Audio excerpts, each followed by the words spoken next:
नमस्कार मंडळी. मराठी भूतांच्या गोष्टी या युट्यूब चॅनलवर आपलं स्वागत. आजच्या आपल्या कथेचा विषय आहे छातीवर बसलेलं प्रेत.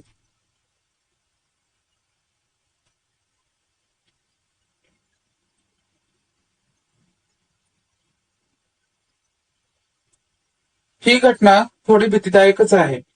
2013 साली प्रथमेश त्याच्या भावासोबत म्हणजेच स्वप्नील सोबत आणि स्वप्नीलच्या एका राघव नावाच्या मित्रासोबत नागपूरमधील हिंगणा येथे राहत असे.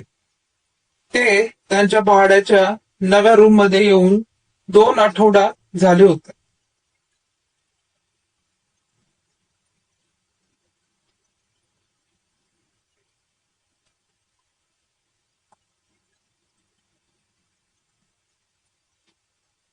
नवं घर, नवी वाट, नवी जागा, तिथे सगळं काही सेट झालं. रोजचा व्यवहार ते व्यवस्थित पाहू लागले. तिघेही अल्पवयीन विद्यार्थी होते. पुढची कथा प्रथमेशच्या शब्दात. आम्ही येऊन 1-2 आठवडे झाले असतील. सगळं काही आमचं ठीकठाक चालू होतं, पण त्या घराचं एक काहीतरी आक्रितच होतं. तिथे नाना प्रकारचे असे भास होत.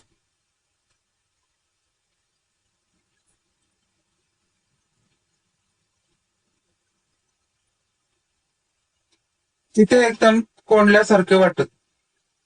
कोणतरी तिथे सतत आपल्या सोबत आहे असा भात होत असे.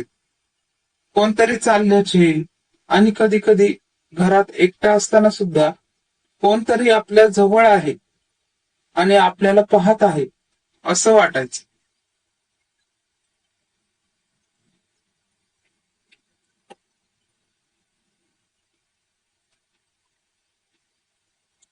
जसजसे दिवस पुढे पुढे सरकत होते, ही जाणीव वाढतच चालली होती. तिथे कोणातरी होतं ज्याला आमचं तिथे असणं नको होतं, ज्याला आमचा वावर खटकत होता. आणि असे खूप अनुभव तिथे येत होते. आम्ही त्याकडे खूप दुर्लक्ष करीत होतो.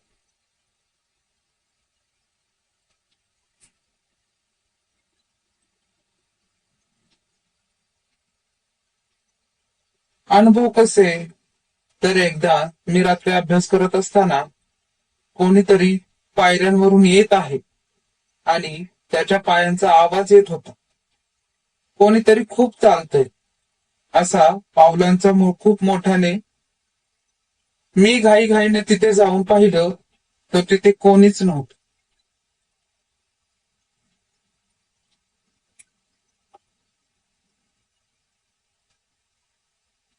तिथे कोणतरी होतं, पण कोण ते दिसलं नाही, दिसत नव्हतं. पण कोण तिथे आहे हे मात्र जाणवत होतं, हे नक्की. अगदी दुसऱ्या दिवशी माझ्या भावाला कोणीतरी मुलीसारख्या आवाजाने त्याला हाक मारली असे जाणवले. आणि हे प्रकार दिवसेंदिवस वाढत जात होते.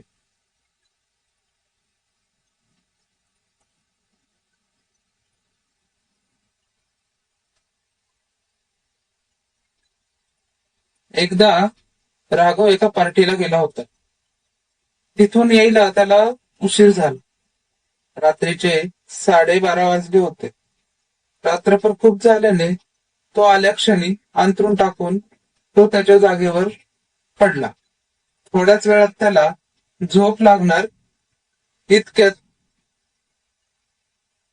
त्याच्या छातीवर कसला तरी भार जाणवू लागला. तो वाढत गेला आणि अचानकपणे त्याचा गळा आवळून गेला. त्याला श्वास घेता येईना आणि उठताही येईना.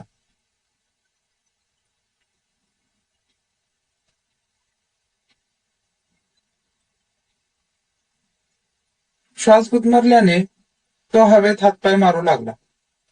अंथरूण बाजूला होती. त्याने झाडलेली लाथ बाजूला झोपलेल्या स्वप्नीलला लागली आणि त्याला तितक्यात जाग आली. पुढे एक भयानक प्रकार लक्षात आला. राघवच्या छातीवर एक प्रेत बसलं होतं. त्याचा चेहरा निमुळता दिसत होता. शरीर जणू एका मुलीसारखे दिसत होते. ते प्रेत धुसमसत होतं.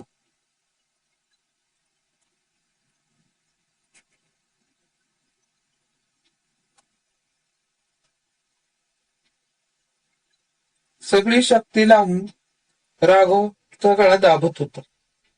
त्याची ती भीतीदायक चित्र खूपच विचित्र होत. नाकातून आणि तोंडातून रक्त वाहत होतं आणि डोळे आणि जीभ बाहेर आले होते. डोळे पांढरे शुभ्र होते आणि रात्रीच्या अंधारात चमकून दिसत होते.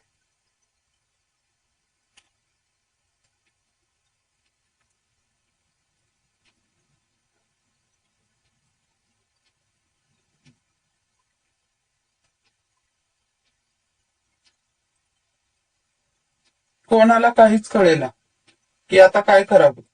आम्ही पार भेदरून गेलो होतो. इतक्यात स्वप्नीलने घाबरत जाऊन लाईट लावली. आता ते चित्र पाहून सर्वांच्या मनात एक भीतीच निर्माण झाली.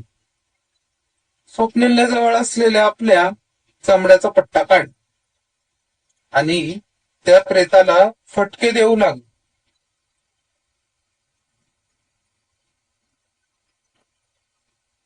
आता मात्र प्रेताचे लक्ष माझ्यावर होते. तिची ती क्रूर नजर खूप भीती निर्माण करत होती. काही क्षणातच त्या प्रेताने राघवला सोडले आणि ते झटकन अदृश्य झाले. ते आत्ताही दिसत नव्हते, पण त्याचे अस्तित्व जाणवत होते.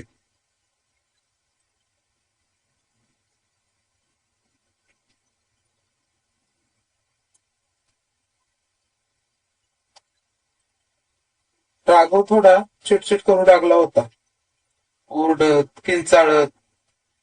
आम्ही त्याला धीर दिला, पाणी पाजले.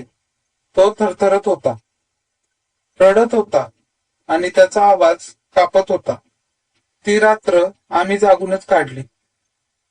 दुसऱ्याच दिवशी आम्ही खोली खाली करण्याचा बेत आखला.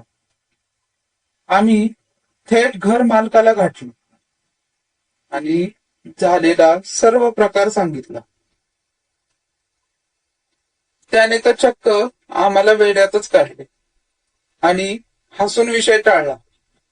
पण आम्ही मात्र पूर्ण गोंधळून गेलो होतो, कारण मालक काहीतरी लपवत होता हे नक्की होत.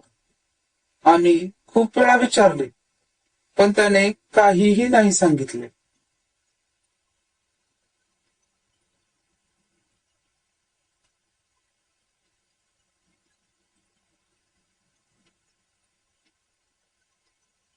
आम्ही खूप विचार केला आणि मग इतर कोणाला विचारण्याच्या ऐवजी शेजाऱ्यांना विचार. त्यांनी असं सांगितलं की आमच्या बाजूच्या रूम मध्ये एका मुलीने 6 महिन्यापूर्वी गळफास लावून आत्महत्या केली होती. ते तिचंच प्रेत होतं. पण आम्हाला आत्महत्येचं नेमकं कारण समजलंच नाही.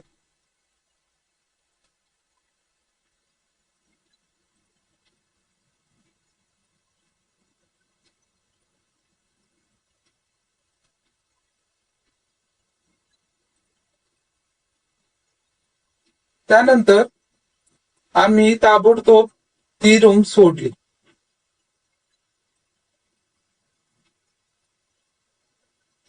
धन्यवाद.